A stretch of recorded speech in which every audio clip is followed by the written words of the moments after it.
Valeu.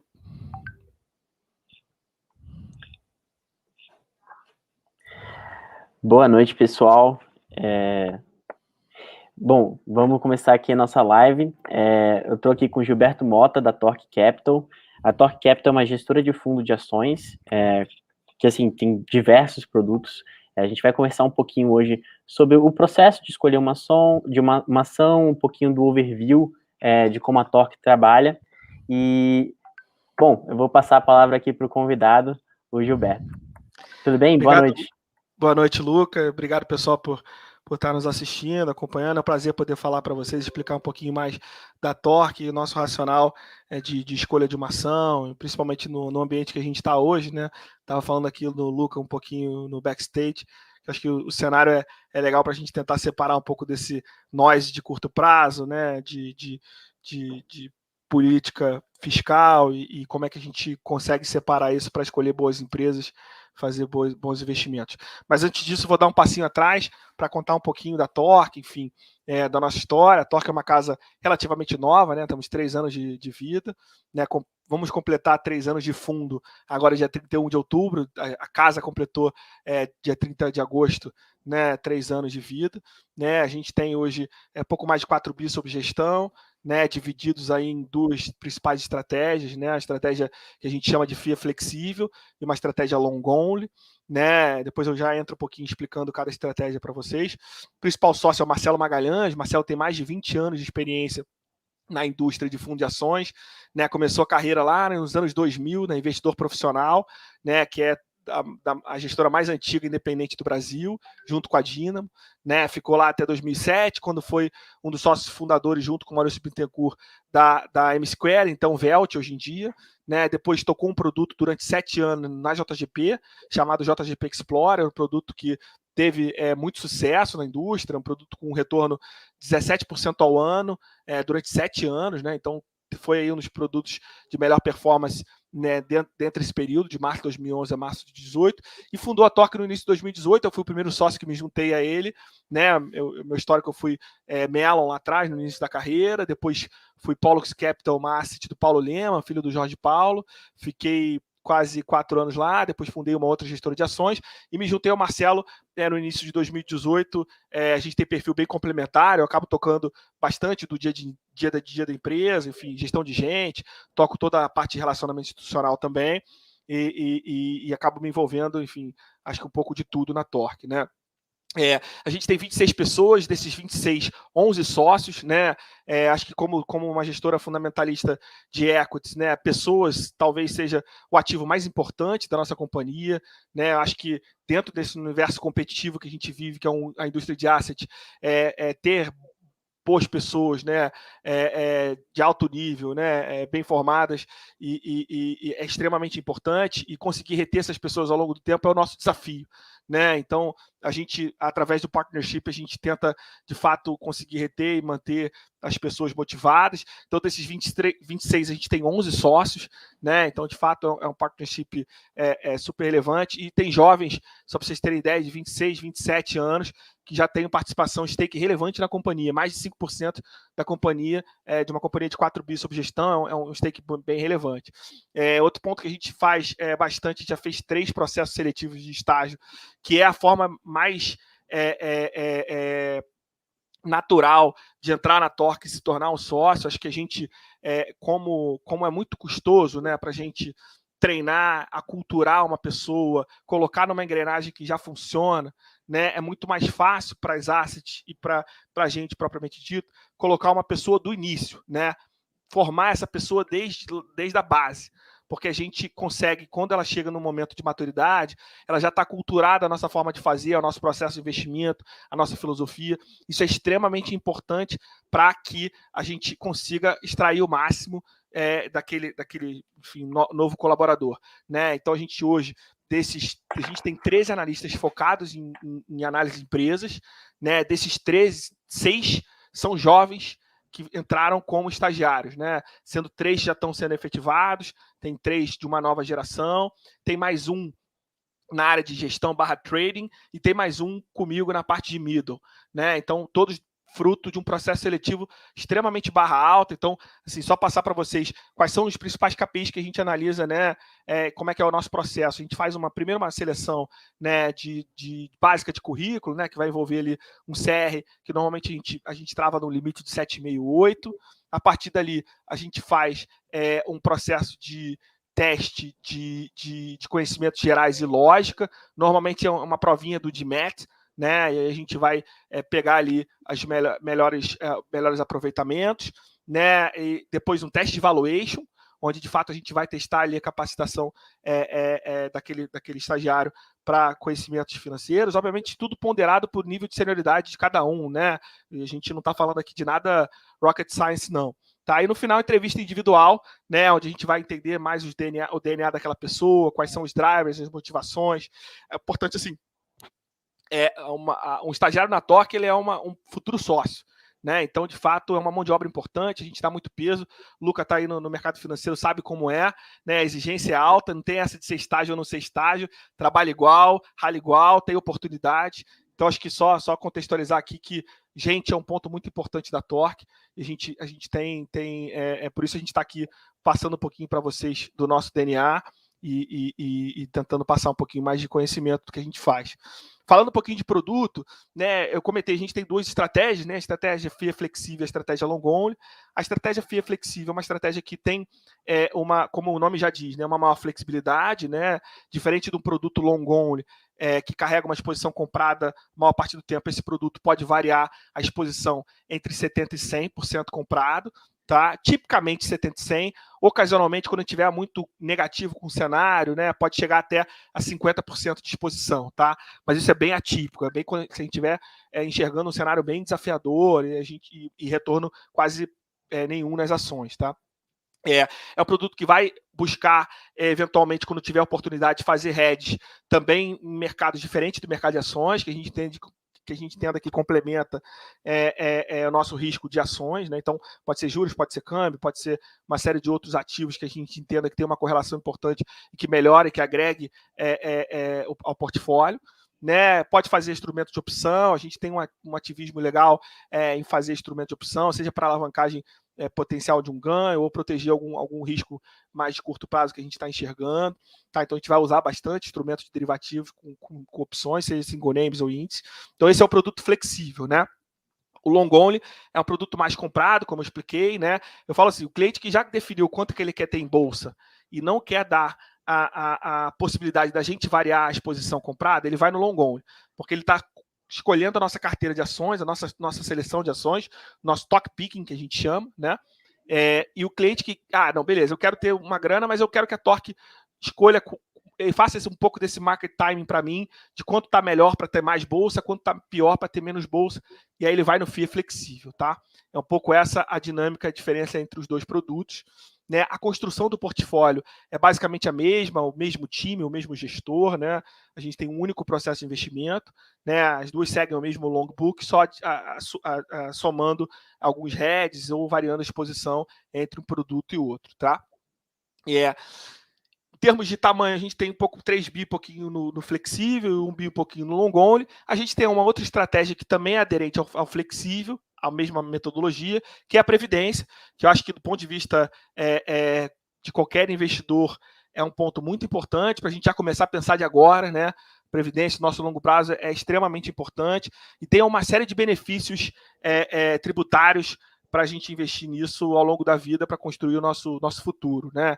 Então é muito bom já, desde agora, começar a pensar em previdência, em ter. É uma indústria que evoluiu muito, melhorou muito a qualidade dos produtos que tem lá dentro. Sempre foi uma indústria muito concentrada na mão dos bancões, né, onde eles tinham produtos ali piores, de taxas altas e de retorno ruim. Hoje a gente tem produtos de altíssima qualidade, com taxas equiparadas com o mercado e com retornos similares com benefício fiscal. Então não tem por que todo mundo não pensar na previdência como uma pizza dentro da sua carteira de investimento. Acho que esse é um ponto bem legal para todo mundo ponderar e pensar, entender um pouco mais qual é que se adequa melhor ao seu perfil, se é VGBL, se é PGBL, mas é legal ter um pouco mais de conhecimento disso. A Torque tem os produtos de previdência atrelados a essa estratégia um pouco mais flexível. Tá? Aí, falando um pouquinho de de filosofia, de como a gente pensa, né? A Torque é uma casa que a gente chama bottom-up, né? Processo de investimento fundamentalista, né? Onde a gente vai fazer as escolhas de ações bottom-up.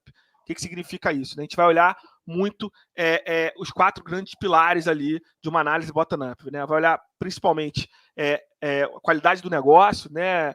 As perspectivas de crescimento daquele negócio, as vantagens competitivas daquela empresa, né? Qual é a rentabilidade daquele negócio, como ele consegue crescer ao longo do tempo, mantendo aquela rentabilidade elevada. Né? Obviamente, para a gente conseguir isso, a gente tem que ter um management muito bom, né? Tem que ter uma equipe de gestão da companhia muito boa, com uma cultura muito forte, um DNA muito forte, né? Uma consistência de estratégia que consiga, obviamente, executar e alocar bem capital e aproveitar as oportunidades de crescimento, né? Um alinhamento importante, a remuneração e incentivo é um dos pontos pilares da nossa análise, né? Quais são os incentivos daquele management, né? O cara está alinhado com você, com o acionista, para gerar lucro futuro para o negócio, ou o cara quer ganhar o maior salário de executivo do mundo ali obviamente, não tem o melhor alinhamento, né? Qual é o histórico de governança daquele cara, né? Como é que ele foi com outros sócios dele ao longo do tempo? Ele passou a perna em outros sócios, em outras empresas. Dificilmente o cara que não tem um histórico de governança tão bom consegue efetivamente manter um histórico bom no futuro, né? Então, analisar como foi o comportamento desse cara como sócio em experiências anteriores é muito importante, né? E a gente vai olhar o risco, né? Que aí sempre com foco em evitar perda permanente de capital, né? Olhando muito mudança em cenário competitivo, mudança em regulação. Acho que a gente vive hoje, né? Na era da disrupção tecnológica, né?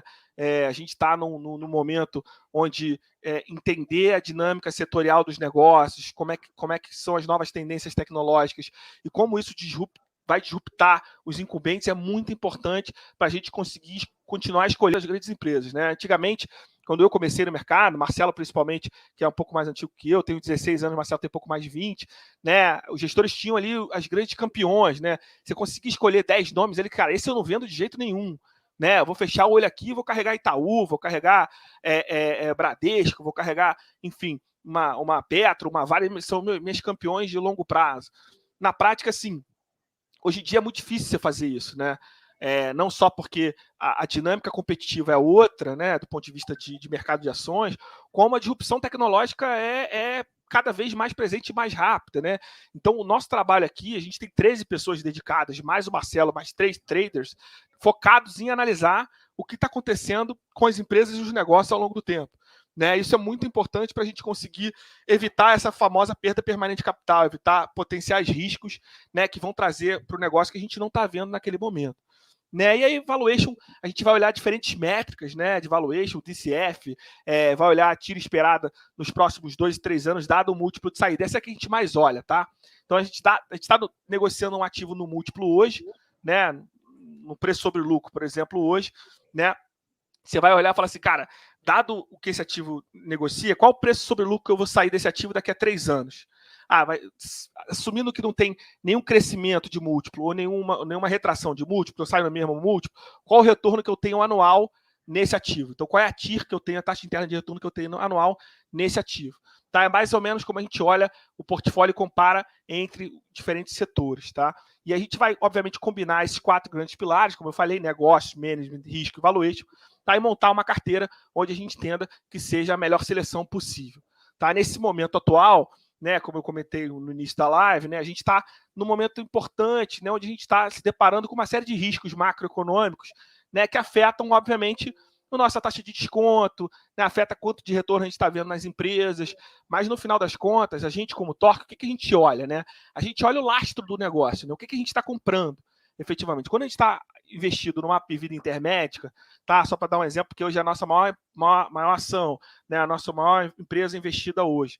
O que a gente está comprando? A gente está comprando o histórico que esse cara teve de consolidação de um setor, dentro de um estilo de gestão, de um modelo de negócio extremamente rentável, que é a verticalização de plano de saúde. Né? Quando você compara, por exemplo, a vida intermédica com um Bradesco, uma Sul América, um Amil, qual é a diferença? Por que o plano da vida intermédica é muito mais barato? Porque esse cara é verticalizado, então ele tem hospital, médico, laboratório, tudo dentro de um mesmo conglomerado. Então ele não tem aquele desalinhamento do cara querer fazer um exame só para poder ganhar um dinheiro, ou o médico sugerir alguma coisa. Tem um controle de custo na ponta muito maior. Então ele consegue ter um custo médico por pessoa muito menor do que vai ter uma Amil, um Bradesco, uma Sul América. Né, porque um alinhamento do médico, do laboratório e do hospital é outro. Né? O alinhamento de um hospital privado com a Bradesco é diferente do alinhamento do próprio hospital da Intermédica com ela mesma. Ela não vai querer ficar fazendo procedimento ali que não seja extremamente necessário. Então, isso gera um controle de custo e gera uma margem muito maior do que o setor. Né? E aí, quando você compara com os peers dela, quando a gente vai olhar o negócio, né, é um modelo de negócio extremamente rentável, porque ela tem uma margem muito maior. Sofreu pra caramba esse primeiro semestre. Por quê? Porque a gente teve um momento de mercado onde a gente teve uma sinistralidade, né, uma taxa de utilização dos planos muito mais alta do que a média. Porque a gente veio de um patamar de Covid muito elevado ao longo desse primeiro semestre, que a gente não esperava. Né? A gente já esperava ao longo do primeiro semestre um patamar mais normalizado, né? E veio um patamar extremamente... E os procedimentos eletivos, né, que aqueles que não são urgentes, ano passado, foram postergados para esse ano. Então a gente teve uma combinação de um ambiente de taxa de utilização por Covid altíssima e volta dos procedimentos eletivos. Aí o que aconteceu? O cara perdeu o controle porque ele explode a taxa de utilização e vai para a rede credenciada. Aí o custo médico, que é o grande diferencial que ele tem para manter uma margem mais alta, ele perde. E aí o resultado foi muito ruim no primeiro semestre. O papel ficou meio sem momento, ainda teve uma discussão de reajuste dos planos individuais negativos, da ANS, enfim. E aí, esse reajuste negativo e o que aconteceu ano passado trouxe uma competitividade para o setor ruim, né? Então você teve ali uma questão também de preço relativo ruim. E aí, por que a gente está investido e gosta pra caramba da história? Porque quando você olha a combinação desse case para frente, você tem uma melhora de margem em função de um Covid muito mais normalizado e já de uma taxa de utilização dos planos normal. Você tem uma readequação do ambiente competitivo em função de que ano passado você teve uma taxa de utilização muito baixa dos planos, né? Porque como você teve o Covid e ninguém foi para o hospital e todo mundo cancelou o procedimento seletivo, esses caras ficaram com uma gordura gigante, porque, na verdade, a taxa de utilização caiu. E aí ele começou a colocar preço. Então, ele começou a baixar preço e a competição ficou cruel desse setor. Hoje, com a dinâmica do que aconteceu no primeiro semestre, inverteu essa tendência. Né? Então, você já tem uma normalização, uma racionalização do preço. Além de que esse cara tem uma sinergia orgânica, dada a fusão de Apvida Intermédica, na ordem de uns 20%, 30%. Né? E é meio que independente de Brasil, que aí é onde eu quero chegar. Como a gente olha, né? Esse cara ele tem um crescimento contratado que, apesar do Brasil não ir tão bem, ele continua crescendo. Primeiro porque ele é o maior consolidador, né, e comprador de vidas ao redor do Brasil todo. É o cara capitalizado, o cara que tem condição, melhor margem e que não quebra um cenário difícil que a gente pode viver. Segundo, porque você tem um efeito, né? Quando o Brasil está muito bem, voando, você tem a classe C e D migrando do SUS para o plano da Apvida Intermédica, que são os planos mais baratos. Tá ótimo, golaço. Quando o Brasil está mal, o que acontece? Você tem um downtrade de plano. O cara que está no plano Bradesco, Amil e perdeu renda, perdeu emprego, ele não quer ir para o SUS, né? É o desespero de todo mundo. Então ele faz o downtrade de plano. Então a Apvida Intermédica tem um colchão que segura, porque ele não, obviamente ele não cresce tanto, mas ele cresce um pouco orgânico ainda, porque tem esse downtrade de plano. Então quando você faz a combinação de todas essas opcionalidades, mais ou menos muito bom, e o histórico de alocação de capital, dá vontade pra caramba de ter no valuation que está hoje. Independente do cenário macro do Brasil. Ah, o Brasil pode ir mal pra caramba. Pode, mas isso não vai afetar tanto o lastro do negócio da Apvida Intermédica. O que vai afetar esse negócio? Então, o que é risco desse negócio? Risco desse negócio a gente teve uma discussão agora recente, política ou não, do kit cloroquina, né? Que afetou a Prevent Senior, CPI, etc. De certa forma, pegou a Apvida ali no finalzinho da CPI, saiu nós de kit cloroquina, se vai ter, se foi forçado ou não, forçou para a base ou não, sem entrar no mérito aqui da discussão política e da discussão médica sobre efetivamente isso, apesar da gente ter feito N diligências e estudos entendendo que a Apvida não fez nada que não pudesse fazer ou efetivamente não fosse correto, dados os nossos estudos, tá? Mas isso pode afetar a marca do negócio, pode afetar a capacidade que esse cara tem de crescer, né? A marca é tudo, né? Então, se você tem hoje, qualquer, assim, eu tenho avô, tenho mãe que estão na Prevent Senior, eu me pego pensando, será que vale a Prevent Senior? Né, faz sentido ou não, dado todo esse noise que aconteceu, né, obviamente se acontece isso com a Apvida Intermédica, machuca a marca. Não aconteceu, para a gente não mudou nada. Né, outra discussão, uma discussão relativa de, cara, será que surgiu nós, né, de um potencial regulação na Câmara da verticalização né, dos planos de saúde, né, se isso é bom ou não. Né? Na prática, o que acontece? Para acesso a médico, para acesso à saúde privada, é bom para caramba, porque o fato de você ser verticalizado permite preços muito mais acessíveis para essa galera. Agora, é inegável que existe uma discussão de qual a liberdade que aquele médico vai ter quando ele está debaixo de um conglomerado, né? Mas aí a gente vai para o trade-off do país. É melhor eu ter mais pessoas tendo acesso à saúde privada de melhor qualidade, ou eu voltar numa discussão, ou eu regular efetivamente como é essa dinâmica entre médico e plano de saúde, né? O que eu posso fazer, o que eu não posso. Então, na prática, a gente entende que acabar com o modelo de verticalização no Brasil é tiro no pé do Brasil. Nenhum governo vai fazer isso porque vai jogar algumas milhões de vidas no SUS de uma hora para outra. Então, isso não vai acontecer. Então, esse risco que se ventilou em algum momento, para a gente é mais nós. Então, é só para dar um pano de fundo de como é que a gente seleciona uma ação, de quais são os principais KPIs, de como a gente analisa e como a gente olha.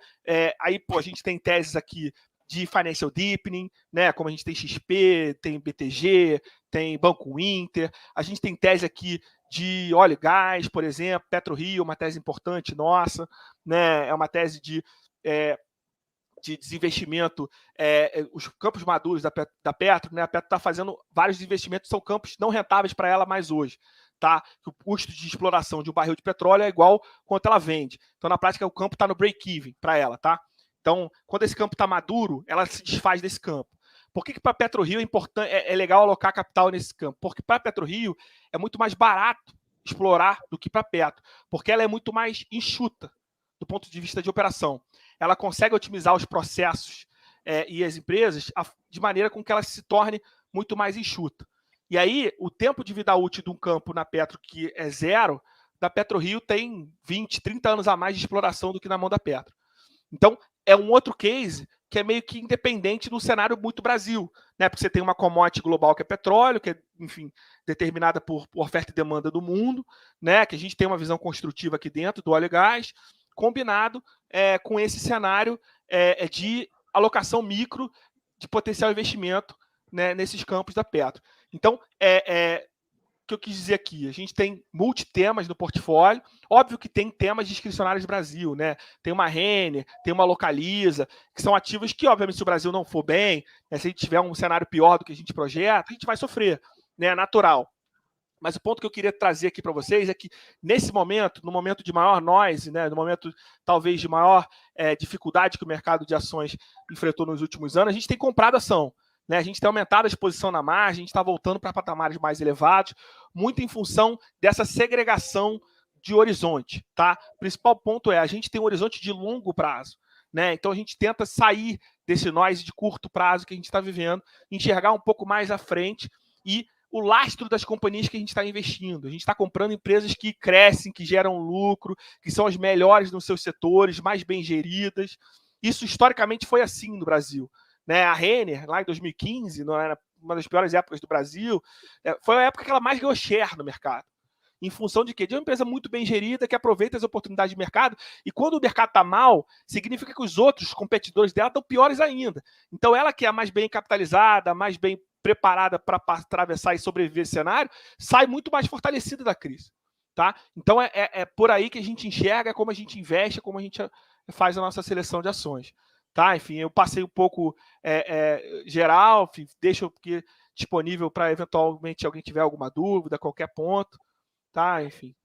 Ótima explicação, Gilberto. Eu gostei muito do ponto de vista de vocês, né? Que vocês pegam uma análise bem fundamentalista mesmo, olham para todo o fundamento da empresa antes de decidir fazer o investimento. Isso é muito, muito bacana. A gente tem uma pergunta aqui. Vou passar para a pergunta para que a gente já consegue ir respondendo. Supondo que o nosso cenário econômico continue piorando, na mesma direção, né? Quais setores você enxerga como antifrágeis atualmente?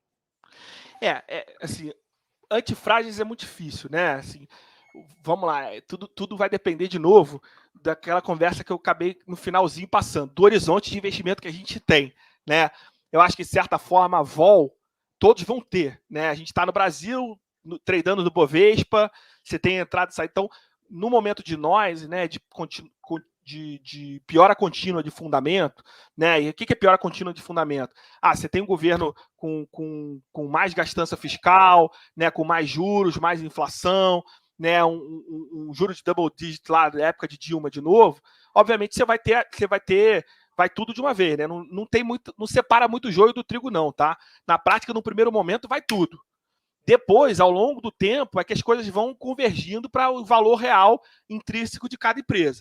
Então, você vê que o cara, independente do que aconteceu, o cara cresceu o lucro, o cara conseguiu ganhar market share, o cara conseguiu manter margem, e aí o mercado volta a pagar valuations e múltiplos fair, né, justos para aquela determinada empresa, que foram. E aí tá aonde a gente entra. A gente entra para aproveitar essas distorções. Quando o mercado bate em um ativo alavancado, igual ela bate no ativo cash flow líquido, a gente está aqui para aproveitar isso. Fala, cara, não faz sentido. Porque esse aqui é alavancado, apanhou igual esse aqui, que é cash flow líquido e vai crescer independente do cenário.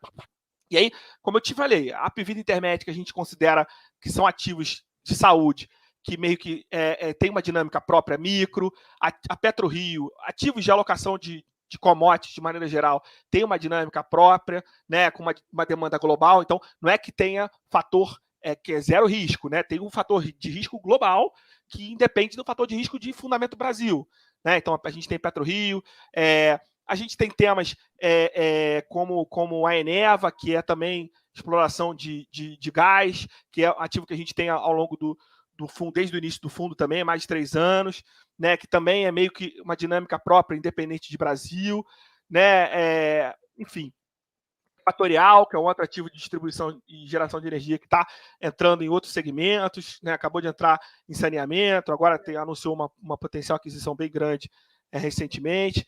E aí tem temas que são relacionados ao Brasil, né? Que tem ali a sua exposição, como é o Financial Deepening, né? Que eu falei, XP, BTG e Inter, né? A gente tem uma opinião de que, obviamente, o cenário de juros para cima, ele diminui o apetite do investidor comum de sair tomando risco, de sair sofisticando muito a sua carteira. Né? Então, naturalmente, a velocidade de crescimento, né, do Financial Deepening ela diminui com juros muito altos, né? Porque o que incomodou a gente historicamente? Incomodou quando o CDI parou de pingar na conta do banco uma graninha gorda que estava tranquilo para pagar minha conta, para eu comer fora. E quando aquilo estava normal, estava o CDI ali caindo e não estava me incomodando, eu estava ok. A partir do momento que essa dinâmica foi mudando, foi gerando essa vontade do investidor de migrar, de buscar uma sofisticação, de buscar um ativo mais arriscado, né? Então, obviamente que o juro double digit ele piora essa dinâmica, mas a gente entende que o trabalho que a Empírico está fazendo, ou que o BTG, XP e outras casas, é legal, porque assim, gerou uma educação financeira para o investidor, que o cara não se conforma mais com aqueles produtos papai com mamãe que o banco sempre entregou, entendeu? Então ele quer coisa sofisticada, ele quer coisa nova. E quem está preparado, ágil para entregar isso? É XP, BTG, é um banco Inter, são os caras novos, geração nova, que está. Agora, diminui o crescimento, diminui a aceleração. Então, você fala assim, cara, se a gente for para uma gastança fiscal louca, a gente chegar num juro de 15% de novo, é bom para o Financial Deepening? Não, não é. Não tem como falar que é bom. Mas o que está implícito no nosso base case não é esse cenário. E dado que não é esse cenário de base case de piora de fundamento, a gente entende que tem muito espaço para esses caras crescerem e não estão negociando em valuations hoje já bem atraentes. Uhum. Ótima resposta, gostei bastante. Tem uma pergunta assim, que eu acho que vai ajudar bastante a galera aí para o challenge, que é, se você precisasse fazer uma análise rápida de uma ação, qual ponto você não pode faltar nessa análise? O que não dá para, assim, não olhar? Cara, eu acho assim, sendo bem sincero, você tem que olhar esses 4 grandes pilares. Não tem como não olhar os 4 grandes pilares. Você pode, obviamente, vai depender da profundidade que você vai olhar esses 4 grandes pilares, né? Mas, obviamente, você vai ter que olhar o negócio explicitamente, qual é o negócio que você está inserido, qual é a vantagem competitiva daquela empresa, por que ela tem razão de existir, por que ela tem rentabilidade alta, né? Qual é o diferencial daquele cara para manter aquela rentabilidade? Tem que responder essa pergunta numa análise, né? Para justificar, eu vou investir nesse cara por quê? Qual é a vantagem competitiva que ele tem? Como é que ele sustenta a rentabilidade alta? Aí, beleza, então você vai olhar para o passado, né? Então você vai olhar assim, cara, esse cara teve essa rentabilidade alta porque esse negócio é, bom pra cacete por causa disso, disso, disso. Mas como é que mantém esse negócio rentável? Por que não tem competição aqui? quais são os principais pontos que podem ser afetar essa minha tese de negócio. E esse cara tem um management bom, ele tem gestores bons para continuar mantendo esse negócio rentável, bom e competitivo ao longo do tempo. Então, você respondeu o negócio, perspectiva para frente e o management bom. Aí, os riscos, cara, você vai analisar ali, cada negócio você vai olhar, cada um tem um risco diferente, um fator. Você tem que olhar, obviamente, quais são os principais drivers de risco que vão afetar essa tua tese. Né? E no final você vai fazer o valuation combinando que na prática a gente aqui tende a botar um peso gigante no valuation, né? Qual o valor que eu estou vendo nessa empresa? Para a gente, isso é a cereja do bolo. Ela vem lá no finalzinho. Então, o erro mais comum do jovem é buscar cravar o valuation, fazer o valuation mais lindo e o DCF. Não é aí que você vai ganhar o jogo. Você vai ganhar o jogo na análise do negócio, na análise da gestão, na análise dos riscos. Aí você vai brilhar o olho no challenge. Você vai brilhar o olho do cara que está pegando o teu case e falando, cara, olha o que esse cara levantou aqui de negócio, olha o que esse cara levantou aqui do histórico de gestão do cara.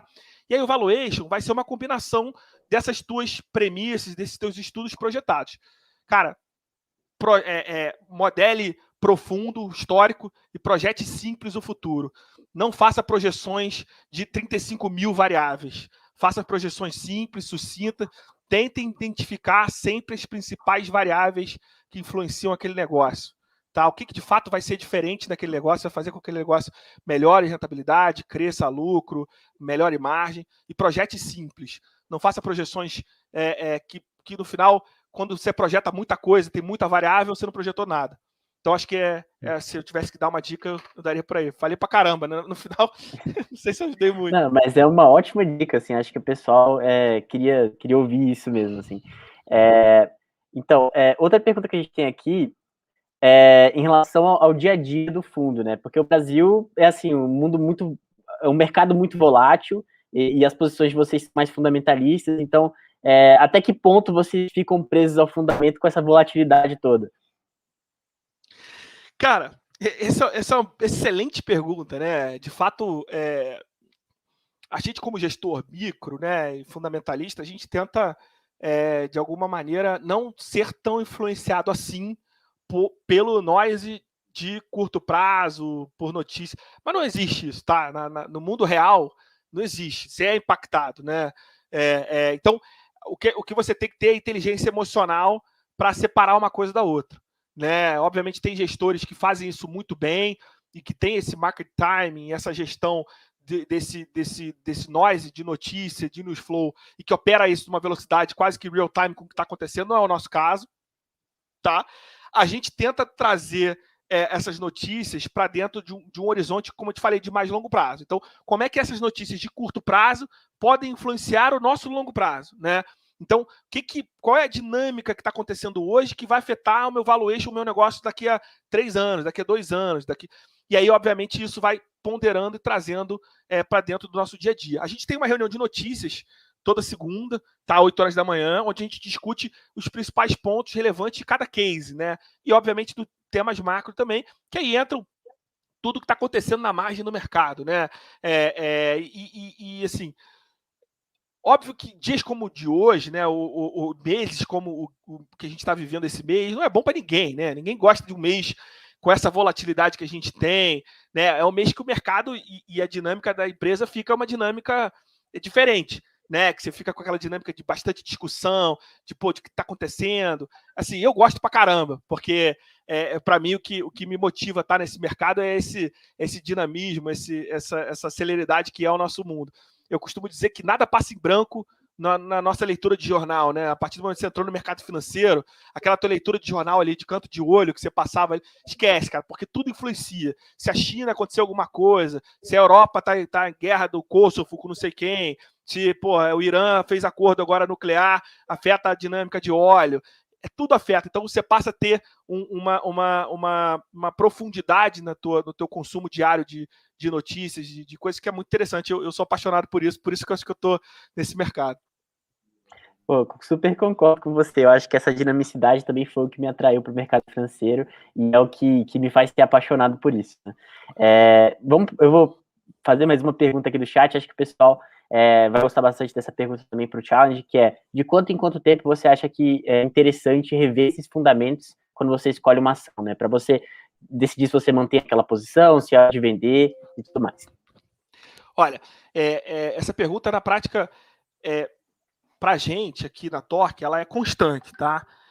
Semanalmente a gente faz esse tipo de discussão, porque essa periodicidade ela vai depender muito de uma relação valor-preço, né? Então, a gente está olhando o tempo todo se o mercado está pagando o que a gente entende que a empresa tem de valor. A partir do momento que que o preço faz o catch-up de valor, a gente não quer estar mais porque o risco-retorno é pior.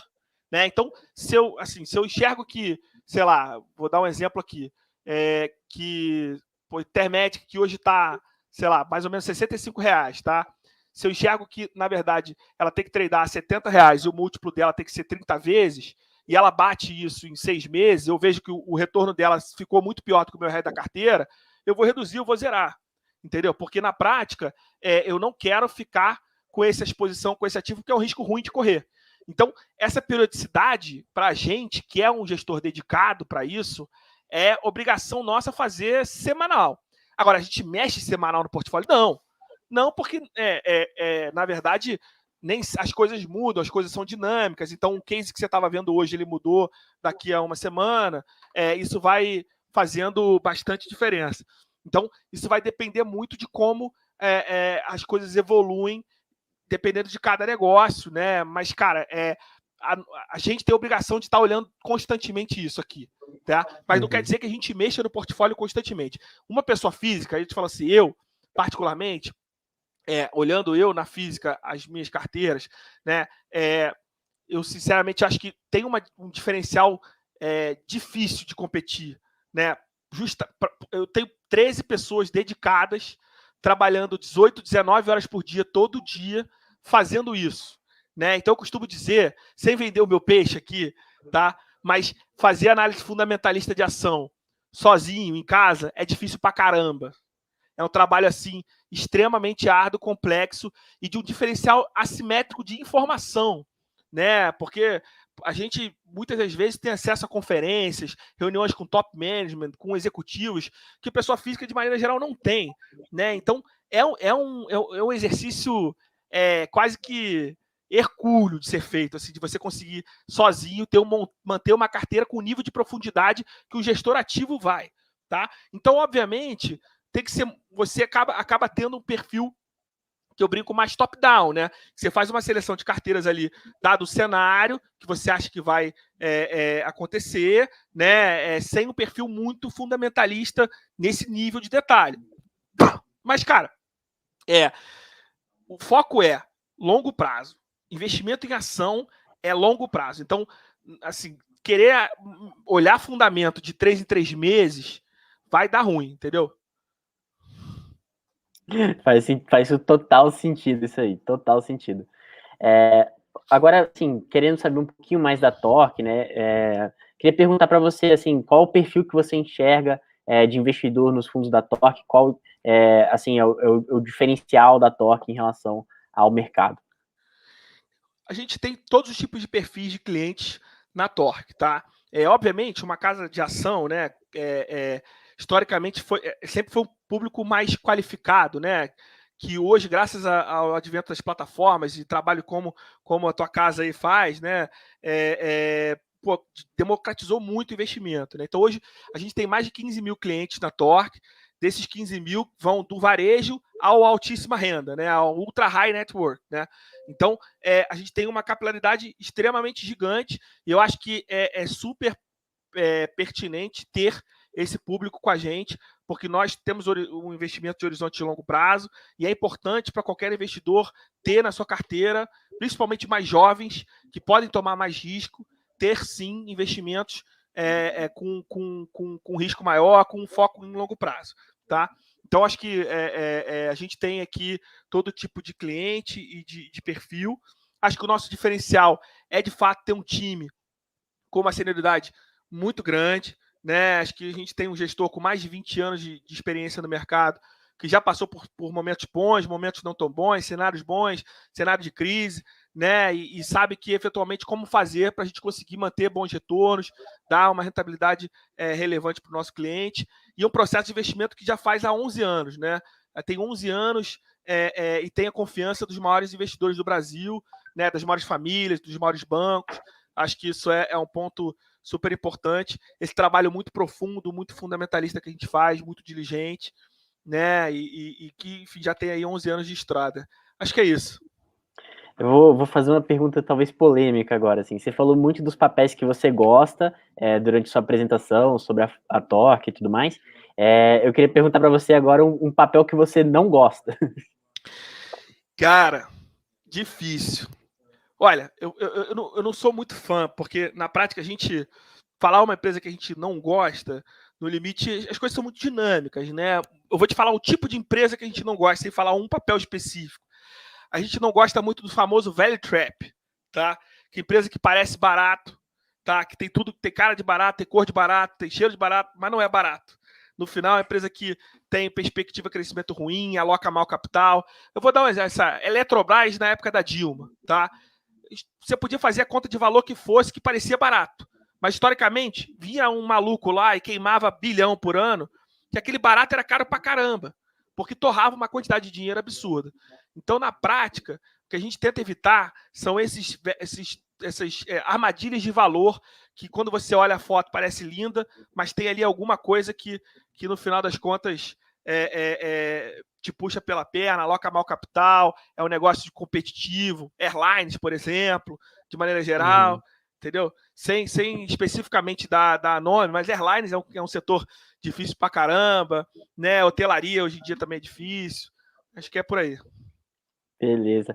Ótima resposta, assim.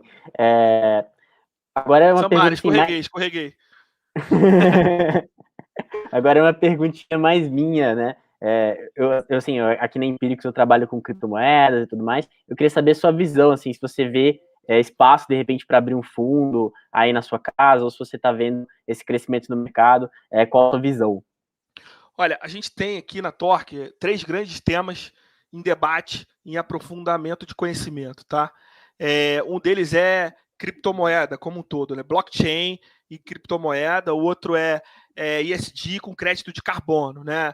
Acho que são 3 grandes temas hoje que têm aí uma relevância grande para o futuro dos negócios, né? Principalmente quando você olha blockchain, né, criptomoeda, negócio de registro de ativos, né? Tem uma possibilidade de disrupção muito grande, como eu te falei no início, né? Talvez uma das disrupções tecnológicas maiores do sistema financeiro que a gente tem e que a gente está afaciando nesse momento. Te confesso que, como empresa, a gente tem um nível de exigência muito alta para montar um produto, né? A gente não é uma casa dedicada a isso. Tá? Então, para a gente ter um produto, a gente deveria ter um conhecimento muito maior do que a gente tem. A gente está construindo esse conhecimento, estudando pra caramba o assunto, né? Entendendo as implicações que vão ter nos negócios incumbentes que a gente tem hoje, uma B3, os próprios bancos, né? E uma série de empresas de registro como um todo, né? Agora, é extremamente interessante olhar, né, e ver como esses negócios ganharam representatividade, estão ganhando espaço, tem um caráter tecnológico muito diferenciado, né? Tem uma questão estrutural sistêmica do blockchain, que é um negócio assim, irreplicável, né? E tem que entender de fato como é que vai ser a evolução disso para o mundo, assim, né? Não tá, o ponto é, não está na vanguarda ou não está estudando o que está acontecendo com isso, você vai estar para trás no futuro. Isso eu não tenho dúvida. Tá? Agora, hoje, falar a Torque está preparada hoje para ter um produto de cripto? Não, não estamos. Tá? A gente está ainda necessitando evoluir bastante para chegar nesse momento. Tá? Tem caras que estão extremamente mais avançados que a gente nesses temas. Mas, cara, acho que eu sou um fã, tá? Eu sou um fã. Pô, comprei o meu fan token do Mengão agora recente, ganhei um dinheiro com o meu fan token do Mengão. Que eu, deve estar passando raiva de ontem. Pô, nem fala, cara, nem fala. Vamos trocar de assunto. Só em novembro agora. Vamos lá. Bom, vamos lá. Pergunta aqui, mais uma pergunta aqui do chat, né? Você falou muito de analisar a gestão da empresa, então o pessoal queria saber, né, que canal eles podem ter para ter essa análise realmente da empresa, né? Porque a gente sabe que para olhar para os números da empresa a gente acessa lá o RI e tal, a gente tem todos os relatórios bonitinhos, com os números e tal. Em relação a essa coisa de olhar mesmo para a gestão, queria saber que tipo de canal vocês utilizam. Essa é uma boa pergunta e vai de encontro ao que eu te falei há um pouquinho tempo atrás da dificuldade que é você, na pessoa física, sozinho, conseguir competir em pé de igualdade. Porque, na prática, o que acontece, né? Existem todas as corretoras de mercado, né, que fazem esse trabalho que a gente chama de corporate access, tá? Que é acesso corporativo. O que significa isso? Uma parte da corretagem que a gente paga das operações dos fundos, tá, é destinada para as corretoras montarem reuniões e montarem eventos com executivos de mercado. Tá? Então, vou dar um exemplo aqui. Eu estou olhando a Pvida Intermédica, tá? Que é uma das principais posições nossas. Aí eu quero falar com o CFO da Reddor, tá? Que é um hospital importantíssimo. Eu sou o cliente da XP, ou do BTG. Vou dar um exemplo do BTG. Sou um cliente do BTG. Eu ligo para o BTG e falo, BTG, eu quero falar com o CFO da Reddor. Você consegue marcar para mim, para o Marcelo, que é o gestor?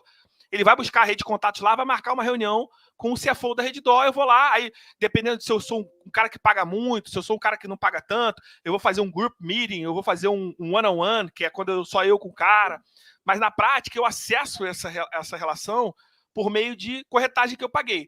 Para uma pessoa física gerar corretagem ao ponto de competir comigo numa reunião dessa, cara, pensa que a gente tem gestão de 4 bi. Então, é muito cruel. Então, na prática, qual é a recomendação que eu dou? Use o network familiar, use o seu network profissional, busque fontes primárias de contato. Vai tentar buscar o RI, obviamente, o RI vai ter uma relação diferente, mas vai tentar buscar o RI, que é a fonte primária de comunicação da companhia. Busca um amigo de família, pai, da mãe, que tem empresa, que conhece. Só assim. Porque, na prática, a forma como a gente acessa esse canal corporativo é um acesso quase que fechado para o mundo institucional, que não está aberto para o varejo de maneira geral. Essa que, para mim, é uma das principais dificuldades competitivas nesse negócio. Porque, como eu falei, é uma briga cruel. O acesso à informação da pessoa física é muito diferente, tem uma assimetria informacional muito grande do institucional de maneira geral. Por isso que eu falo, eu sou um vendedor de fundo nato aqui, eu estou com uma gestora de ação, vendendo fundo de ação, porque eu acho que é diferente. Assim, óbvio que é legal, eu gosto também, eu não posso ter na física, porque a gente tem nossas políticas de compliance que não permitem que a gente tenha investimentos diretos em ação, né? A gente só pode ter dinheiro no fundo, mas, de certa forma, é muito importante que as pessoas saibam que é difícil pra caramba fazer esse trabalho sozinho. E, cara, a taxa de administração que você paga ali, que muitas vezes a galera não fica feliz em pagar, tá bem paga, cara, porque é um trabalho muito bem feito ali por trás. Só que você tem que ter horizonte de longo prazo, tem que tirar da cabeça ganhos rápidos, curto prazo, porque isso, obviamente, em mercado de risco não funciona. A chance de você perder dinheiro é grande. Com certeza. Isso que você falou de acesso à informação, cara, eu super assino embaixo. Acho que a minha noção sobre o mercado era uma antes de eu entrar aqui na casa, e depois de eu entrar na casa mudou completamente, assim. Os canais de acesso que a gente tem dentro de uma empresa especializada realmente no mercado financeiro são muito diferentes do que a gente tem. Você está numa casa de research, né? Você está numa casa de research que tem quantos analistas, e o acesso que vocês têm é muito cruel comparar o trabalho que a Empíricos faz com o que a gente aqui, Regis Bortaz, consegue fazer na física sozinho, né? Quantos analistas tem? 35? 40? Por aí. Então, é muito diferente mesmo. Mais uma pergunta que o pessoal mandou aqui. Um investidor que busca risco com uma Selic muito alta, você enxerga vantagem em manter produtos de renda variável na carteira, ou essa preferência deve ser deixada de lado pela facilidade da renda fixa?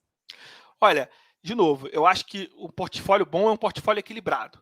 É um portfólio que você tenha o investimento de risco no calibre certo, o investimento de renda fixa no calibre certo, né? Outros ativos, criptomoeda, o ativo de crédito privado, tudo calibrado de acordo com o teu perfil.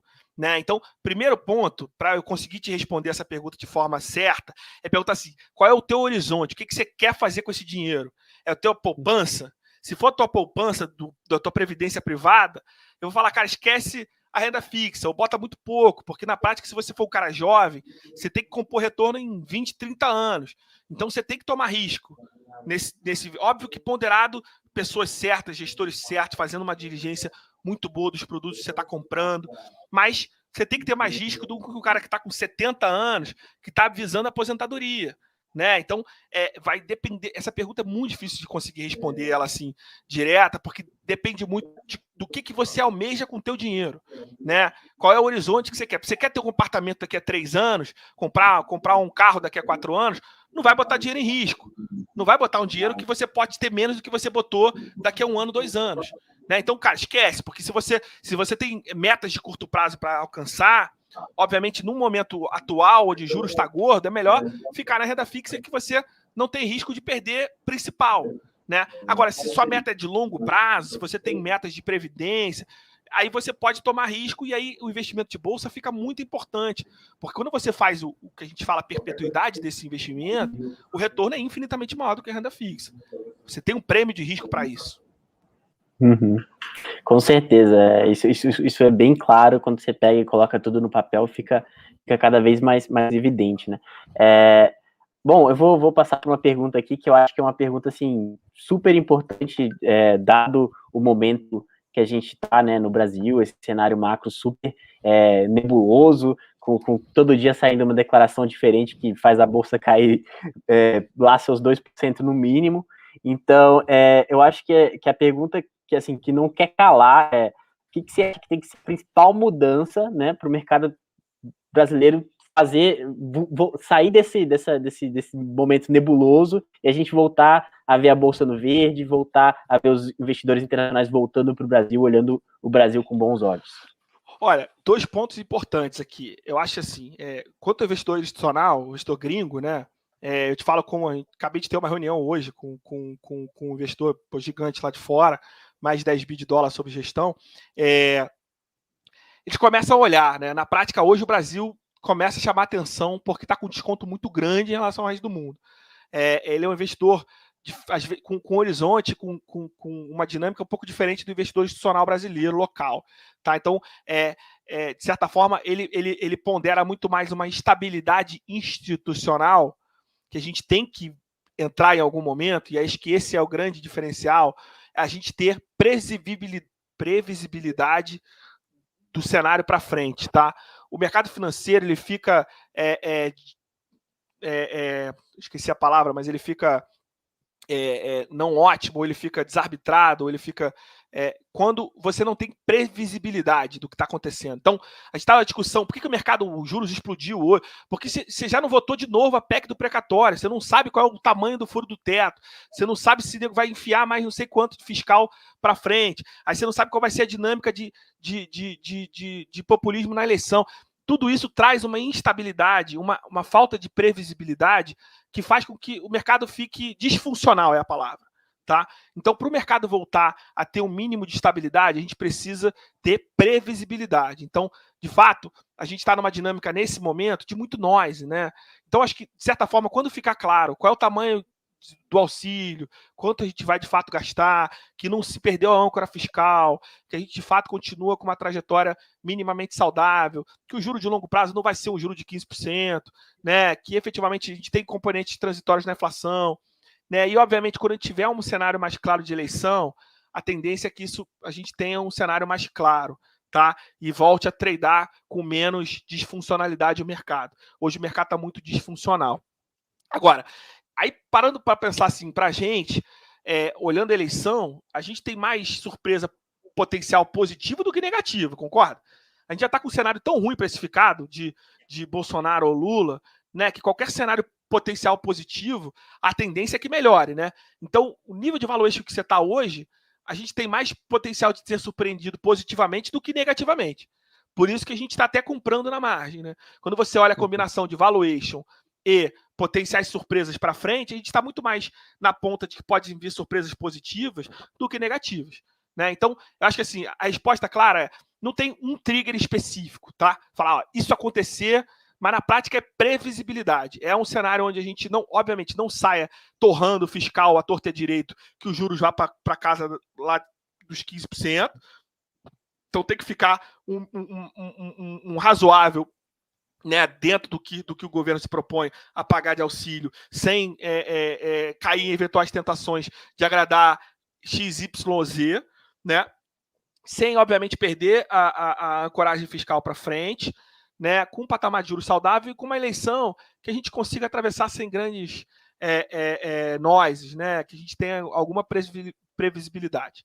Acho que é por aí que a gente tem a tendência a ter uma normalização de cenário e recupere. Agora, quando a gente vai de novo, né, voltar para o bull market que a gente poderia ter vivido nos últimos anos, aí vai depender muito mais de qual governo que vai entrar, qual é a perspectiva de reforma que a gente vai ter, de crescimento do país, né? Acho que isso é... Agora, hoje, a gente vê desconto, a gente vê retorno nas ações que a gente está investindo. Adorei a resposta. Acho que uma coisa que o mercado mais odeia é a incerteza e assim, no momento que isso se resolver, a gente tem um panorama bem positivo por aí. Agora, assim, olhando assim, a gente já está mais avançado no tempo aqui, acho que é a pergunta para fechar, assim, é uma pergunta clássica aqui nas coisas que a gente prepara da Liga, quando a gente traz alguém que já é do mercado e tudo mais, que se você pudesse indicar um livro, algum material para quem quer conhecer mais sobre o mercado financeiro, qual seria ele e por quê? Olha, sendo bem sincero, tem alguns, né? Tem alguns excepcionais. Aqui, você pode ver, eu vou só pedir a licença para pegar ele aqui um minutinho. Também.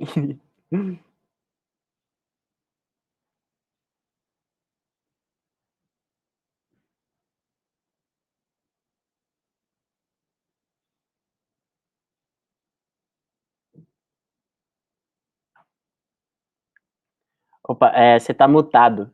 Você tá com o microfone mutado. Ó, Iludidos pelo Acaso, do Nassim Taleb. Tá? Acho que o mais interessante desse livro é que ele tenta separar muito o que é mérito do que é sorte, tá? Do que efetivamente, como a história é contada pelos vencedores e na prática as pessoas aceleravam na curva, ultrapassavam em faixa dupla, né? E aí você conta uma história bonita no final de um vencedor que parece que é linda, mas na prática teve um monte de tomada de decisão translocada no meio do caminho, né? E você tenta separar muito bem a competência da sorte. Acho que esse livro aqui é muito legal, assim, explica bastante. E a gente tem mania de sempre de exaltar muito as histórias vencedoras, né? Os caras... Mas tem um monte de gente que fez certo pra caramba e não conseguiu chegar por conjuntura de mercado. Não necessariamente só os caras que venceram são os caras que fizeram tudo certo, né? Tem muito que venceu e, obviamente, tem todo o mérito, né? Não tô aqui tirando o mérito de quem venceu, mas tem muito cara bom pra caramba que, por mais que tenha feito tudo certo, não conseguiu vencer por perspectiva de vida, por conjuntura de mercado, de cenário. Acho que esse é um livro que explica bastante aí. Pô, adoro o Taleb é um ídolo aí, né? Acho que, assim, a gente perguntou um livro de mercado, mas se você tiver um livro que não é de mercado também, que você queira recomendar pra galera, seria super bem-vindo também. Cara, tem um que é, assim, é bobinho, mas me ajudou, assim, na verdade, que é O Poder do Hábito. Acho que é um livro que é interessante pra caramba, de como pequenas decisões que você automaticamente faz ao longo da sua vida influenciam em como você conduz ela, né? E se você tiver um controle maior sobre elas, né, conseguir de alguma forma gerenciar esse teu hábito para gerar hábitos, e aí tem hábitos que a gente chama hábitos mães, né, que derivam uma série de outros hábitos junto, né? E se você consegue de alguma maneira direcionar esse teu hábito para que gerem esses hábitos positivos para frente, né, é importante pra caramba. Então acho que é um livro que tem aí uma história que acho que voltado para a nossa vida, para o mercado, para o trabalho, que é legal pra caramba. Pô, é um livro que o pessoal acaba recomendando bastante aqui pra gente, assim, eu tô falando assim mais para reforçar pro pessoal que tá acompanhando a live, com certeza olhar, porque o que tem de gente que fala pra gente que esse livro realmente ajudou muito na trajetória de carreira e tudo mais, é uma coisa que não tá escrito, assim. Bom, muito obrigado, queria agradecer muito a sua presença, seu tempo, você se dedicar realmente esse tempo para poder conversar com a gente, responder nossas perguntas, falar um pouco da dinâmica que é lá na Torque, e assim, pô, gratidão total, sabe?